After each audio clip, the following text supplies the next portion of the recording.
I am so sick and tired of clicking through to wanting to find pottery classes and having Groupon sell me on paint classes. That is not what I wanted.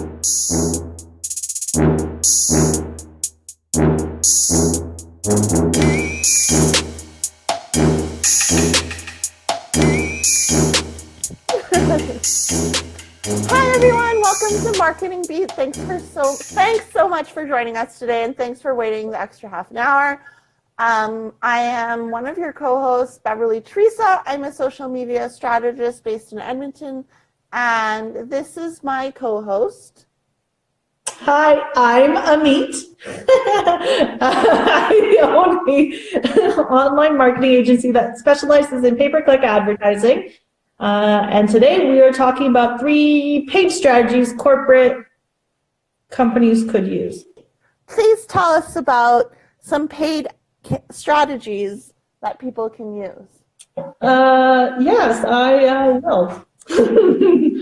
I was thinking about a joke and then I stopped myself. So the first one I'm suggesting is video advertising. So this is part of the iMedia slide that I did. I'm just going to break it down into 3, I guess, lives, really. So some of the information is going to be repetitive for the people who already have the slides, but it's a good way to get the questions out if you have any, I guess. So the first one I would suggest for corporate brands is video advertising, simply because it's like an effective tool to build an audience and brand awareness, create brand interest, and it allows you to get your message across, which is kind of cool, especially when it's such a large, it's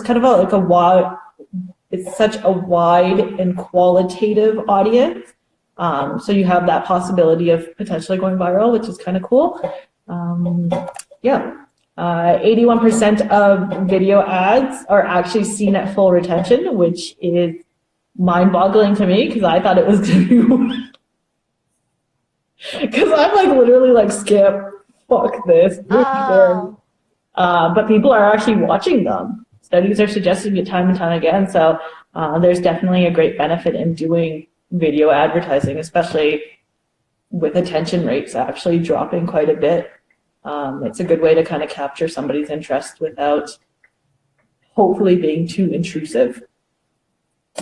And then there's also like 2 formats in, if we're talking specifically in Google, I guess. So it's called in-stream and discovery. So essentially the brand only pays for when somebody actually views the ad or like takes an action. So clicks through to the website or whatever else. So it's a really great brand awareness tool. How long do they have to view the video for in order for them to pay? Last time I checked, it was if they go past the 5 seconds. Okay, that makes right. sense. So if they skip through the 5 seconds, or not skip through, but they watch through the 5 seconds, and then there's also the ads that don't get you can't skip, so those ones are just like they're paying by CPM at that point. Okay. Which is cost per 1,000. And then there's obviously clicks, so that's when they would also pay for it. And then so we've got in-stream and discovery for TrueView. The advantage of, I guess, like TrueView, which is essentially the Google AdWords YouTube platform, I guess you can call it, is the audience retention, or audience attention, because video viewers get to choose like the video reels that they're kind of interested in a sense, and that's how you're basically targeting them. So it's a really great way to actually be really relevant in your advertising. Yeah, that's basically what I was trying to say. There's like a knocking noise. Yeah, it's windy out here, so okay. I'm at the top floor and the thingy goes. Yeah. Okay. Anyways. You're not allowed to, but you're able to conduct experiments with video formats.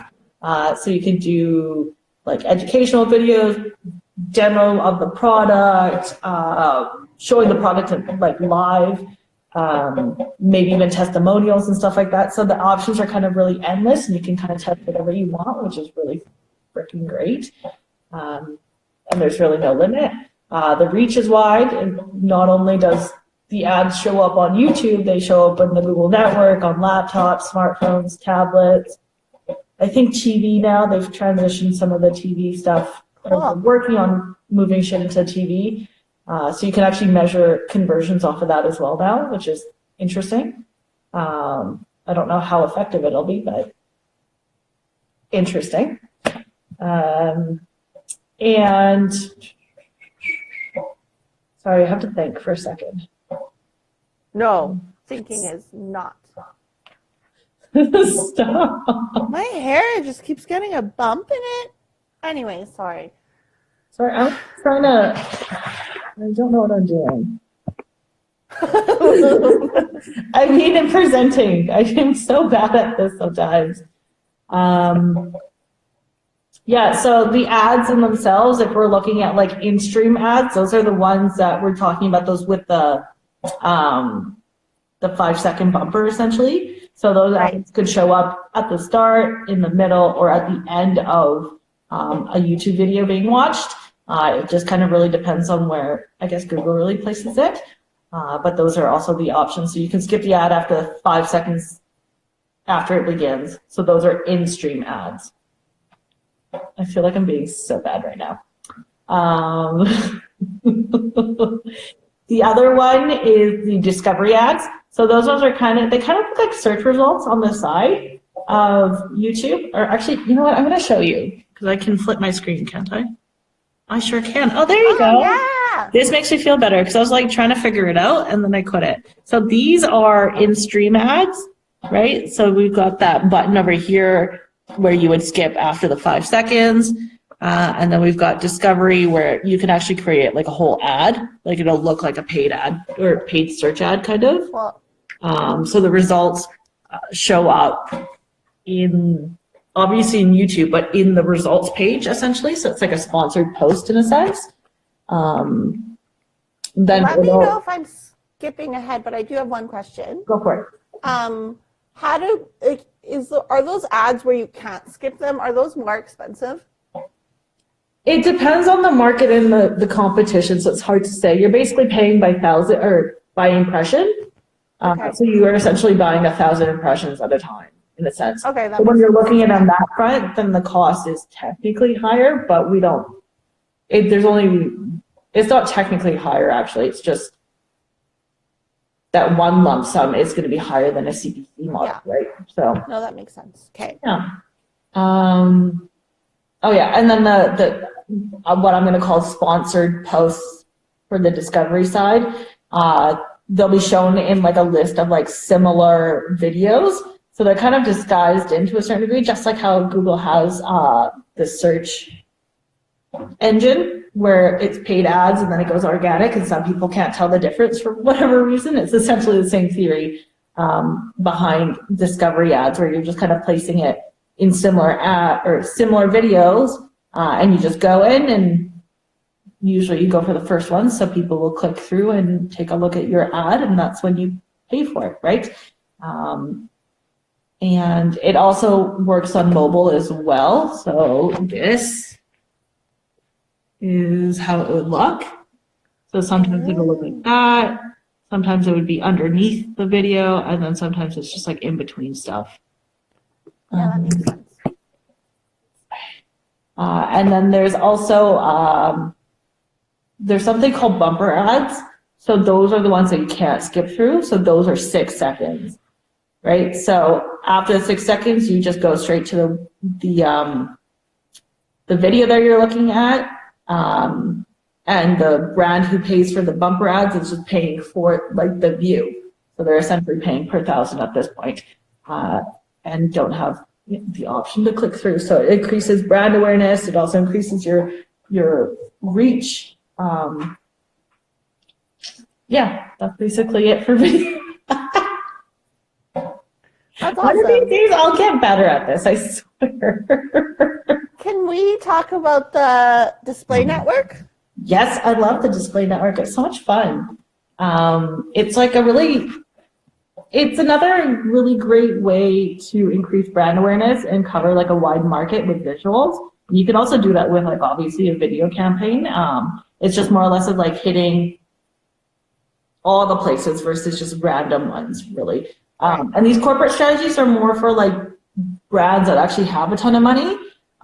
They're doing relatively well, and what they want to do is actually just expand higher. So that's why we're focusing more on the brand awareness side of things versus something that would be more conversion based, if that makes any sense. So the GDN essentially looks like this. So this would be like a web page, and that's like an ad, essentially. We've seen them, I mean, we all know what they look like, and we've seen them a million and one times, but I thought a nice little example would be good. So 98% of the internet, or Google owns 93% of the internet audience worldwide. That's what I was trying to say. So that's like 2 million websites, 6,500 apps. They've got Gmail, YouTube. What else did they buy? I mean, everything else that they've bought really is a platform for them to put ads on. So it's such a wide reach that it's actually a really good idea to put some ads up, even if you are a smaller business too. I get the question of which ads are the most effective or the best. And based off of my own experience, I would say it's 728 by 90 pixels, 160 by 600 pixels, and 300 by 250 pixels.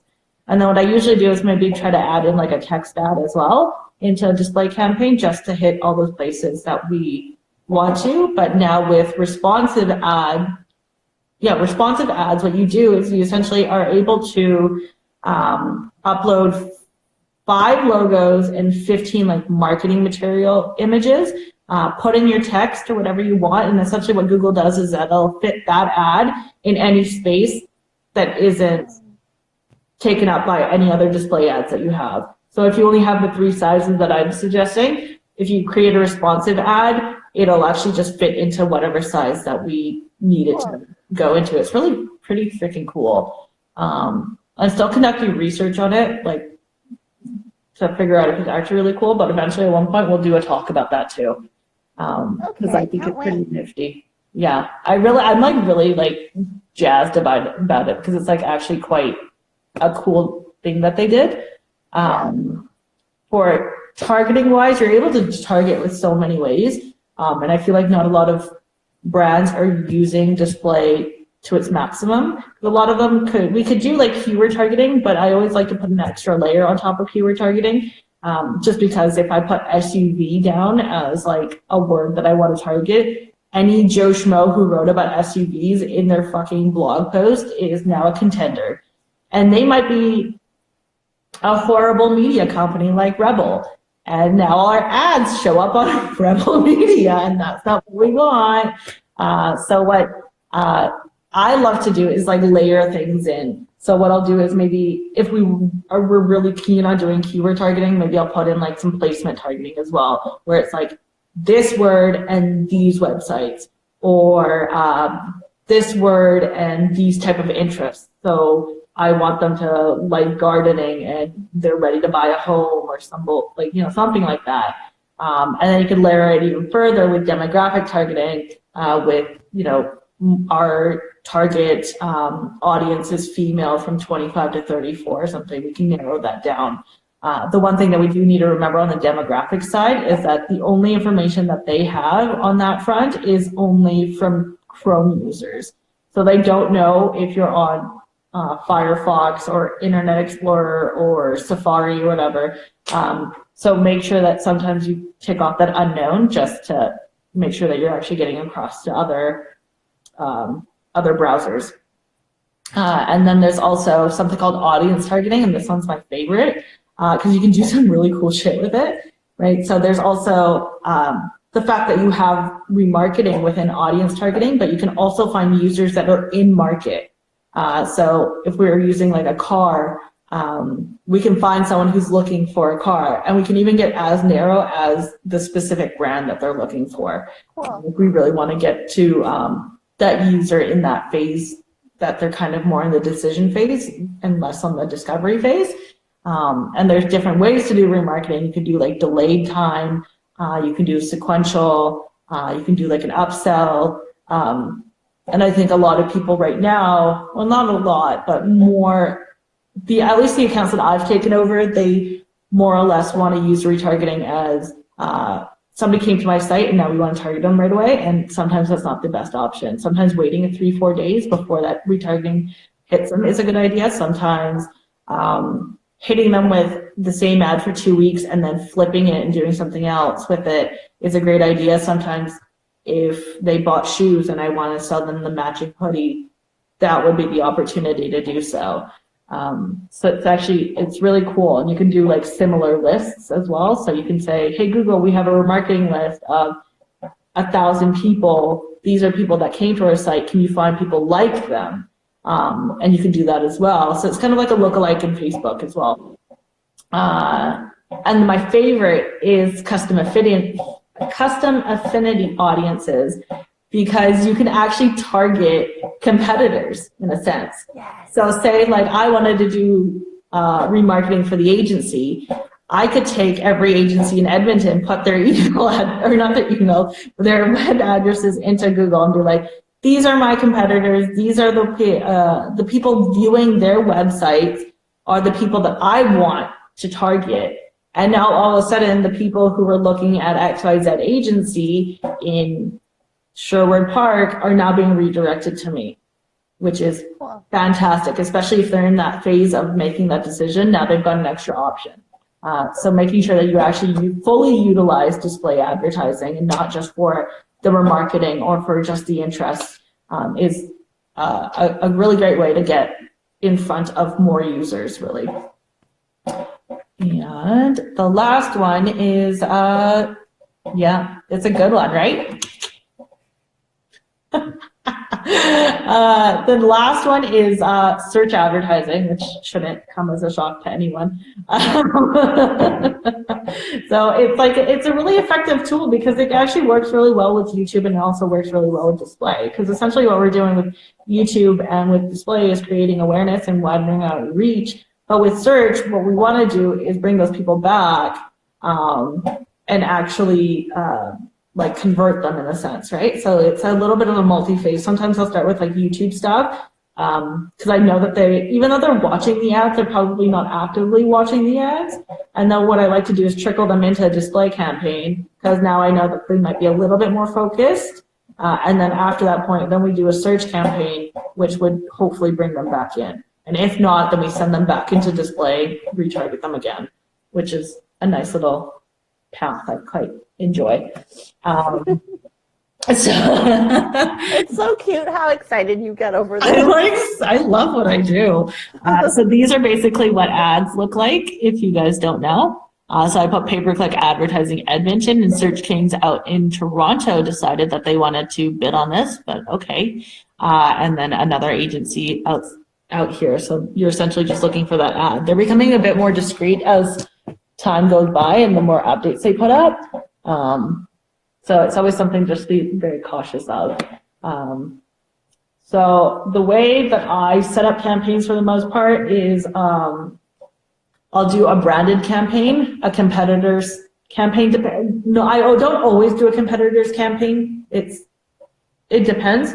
And then there's also like the relevant searches or like product and services type of campaign. So I don't know if it's like a massive argument. It was at one point where people in the community, I guess, or in the field argued whether branded keywords actually made sense and if they were worth the money. And I will always say, I firmly believe right now, because we don't know if my opinion will change, that using branded key terms is the way to go. And I say that because what we really want to do is create, or not even create, but gain more screen real estate. And the only way to do that is by buying it up in a sense, right? So it's like any property developer. If they want to have a massive community, they can't buy one lot. They have to buy all the fucking lots to be able to do it. And that's essentially what we're doing here, is what we're saying, hey, we have our Google Maps up and it's optimized and it's great. We've got our search listing, and even when people search for us, they show up.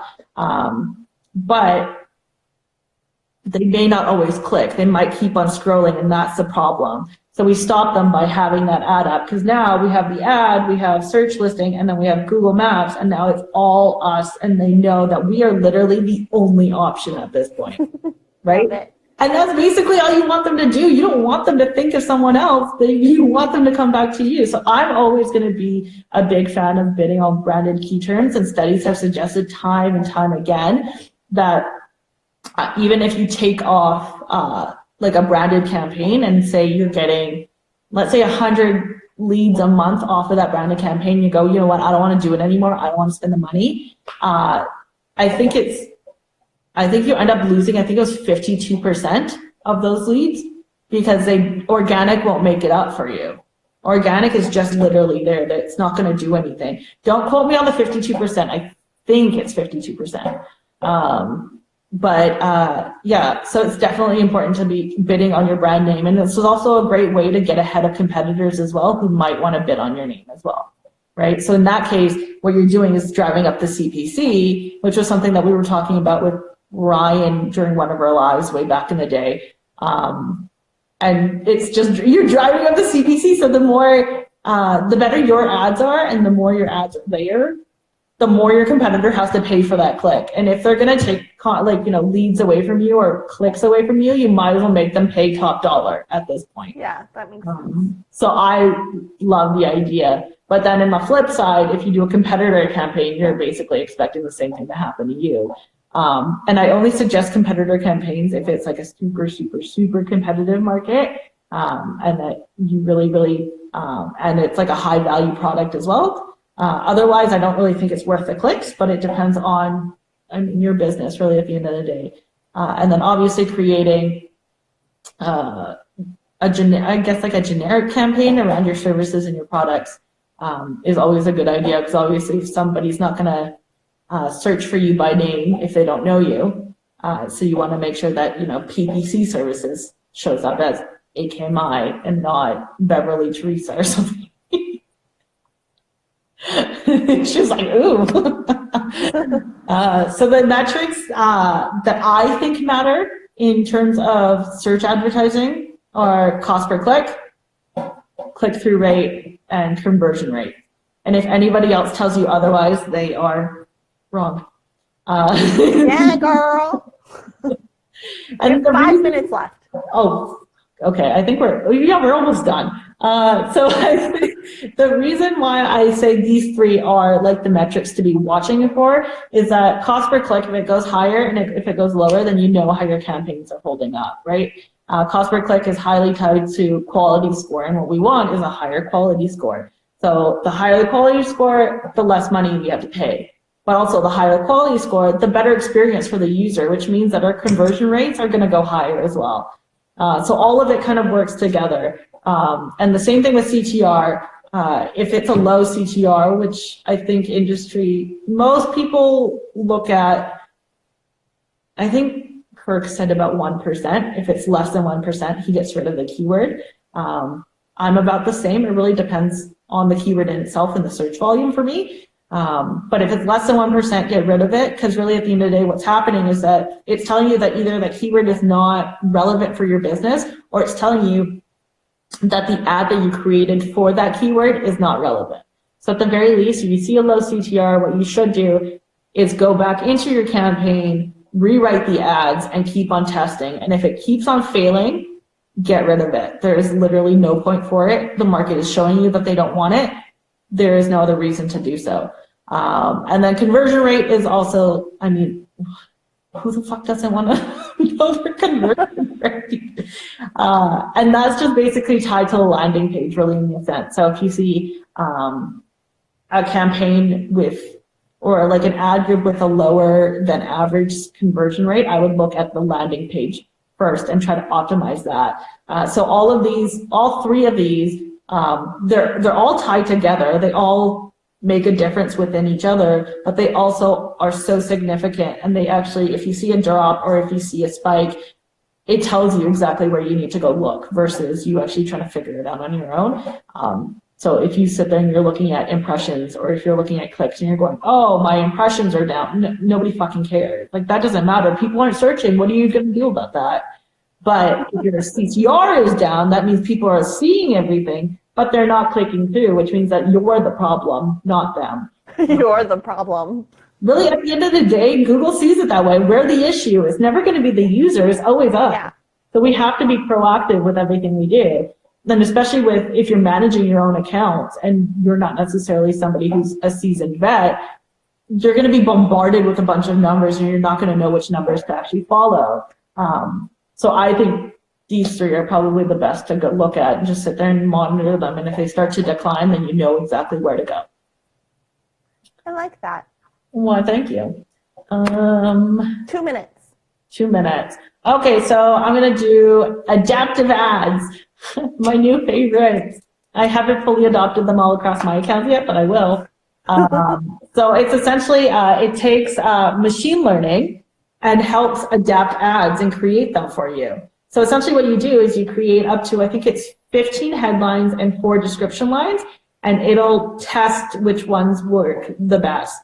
So instead of sitting around and writing, I think it's like a 200, or I don't know what the variation would actually end up showing you. I'm going to say about like 250-ish ads yourself. Google's essentially doing that for you at this point. All you have to do is literally write down 15 headlines and 4 descriptions, which really shouldn't take all day.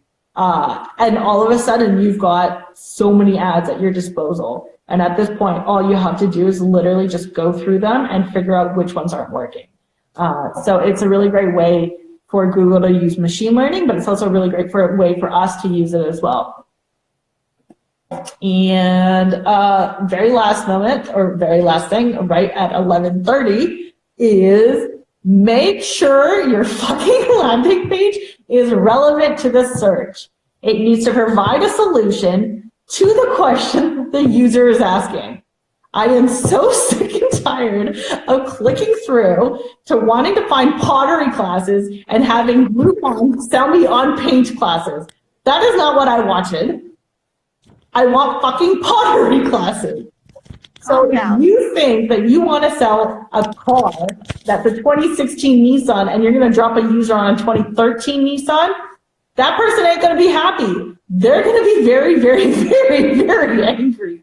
So make sure you are constantly testing your landing pages, but you're also making sure that the keyword that you use, the ad that you use, and the landing page that you use are all about the same thing. I was going to curse there and I stopped myself.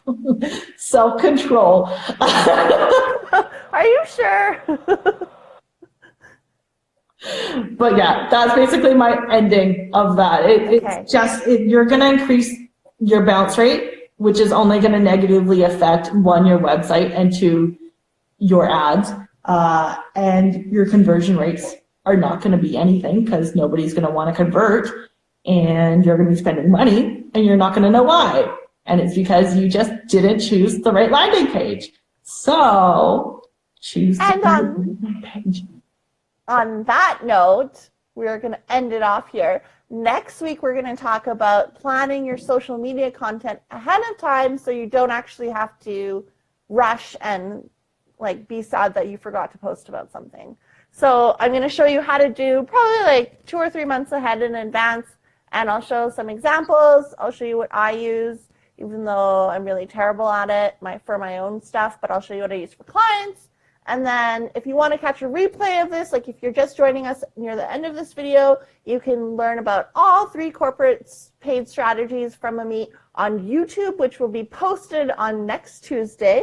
Last week's has been posted about how to use Twitter for business. Thank you, Ameet. What happens the week before? I forgot to save the live and now it's gone. So thanks for shaming me. This will continue probably every episode. But if you want to catch us live, we're on Marketing Beet. We're on Marketing Beet and we're on Instagram Live at 10:30 a.m. Mountain Standard Time every Wednesday. Today was an exception because Ameet was coming to Edmonton. And what else? Oh, if you have questions about anything that you learned today about PPC or about PPC in general or social media, DM us. DM Ameet about PPC because she is a PPC goddess.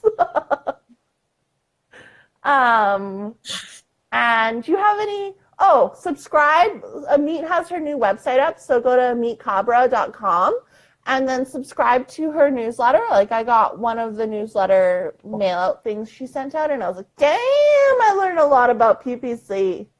And we're also releasing the PPC glossary, which will have about 162 keywords, making it actually the ultimate PPC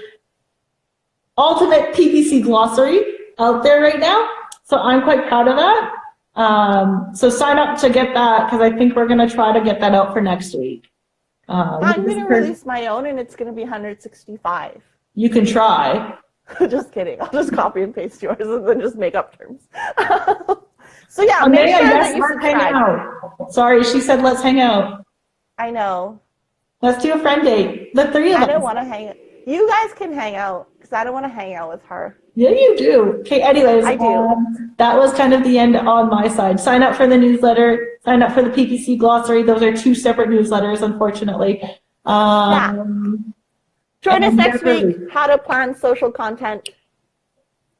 Be ready. Bring a pen and paper. Take some notes, bitches. Friends. Okay, let's go now. Okay, we're done. If you have any Thanks, questions, let us know. Bye. Bye.